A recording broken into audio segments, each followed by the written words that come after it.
আজি দিনটোৰ কোনোবা এটা সময়ত আমাৰ গ্ৰেড 3 আৰু গ্ৰেড 4 কমিশ্যনে পৰীক্ষাৰ যিটো আমাৰ গ্ৰেড 3 আৰু গ্ৰেড 4 পৰীক্ষা অনুষ্ঠিত হ'ব তাৰ চিলেবাছখন প্ৰকাশ কৰিব।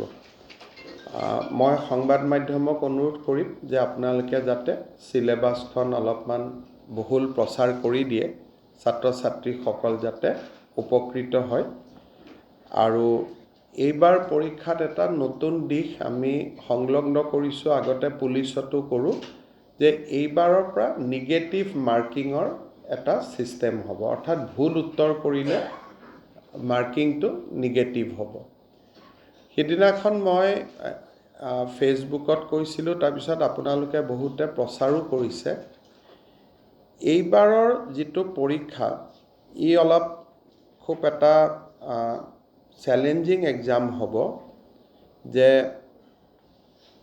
পাৰ্টিকুলাৰ এটা ছাবজেক্টত 11 লাখ পৰীক্ষাৰ্থী পৰীক্ষা দিব। আমি যেতিয়া মেট্ৰিক পৰীক্ষাও পাতোঁ, হায়েষ্ট আমাৰ কেণ্ডিডেট হয় 5 লাখ। 11 লাখ পৰীক্ষাৰ্থীক লৈ পৰীক্ষা পাতাৰ ৰেকৰ্ড ইউপিক বাদ দি কোনো ষ্টেটৰ আজিলৈকে নাই। কাৰণ ইউপিয়ে কোনোবা পৰীক্ষা 18 লাখ কেণ্ডিডেট হয়, তেওঁলোকৰ জনবসতি বহুত, কিন্তু অসমত 11 লাখৰ কোনো পৰীক্ষা আজিলৈকে কেতিয়াও কোনেও অনুষ্ঠিত কৰাৰ প্ৰয়োজনীয়তা অহাই নাছিল।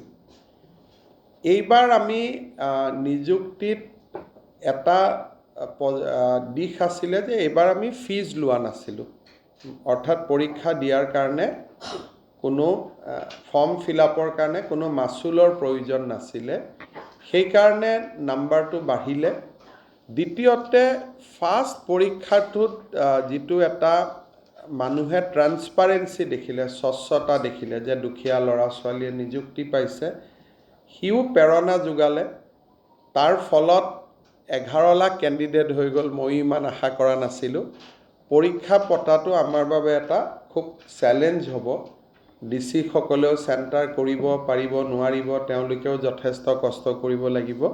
যি নহওক, আমি আগবাঢ়ি গৈ থাকিম আৰু সময়ে সময়ে যি ডেভেলপমেণ্ট হয় আপোনালোকক জনাই থাকিম।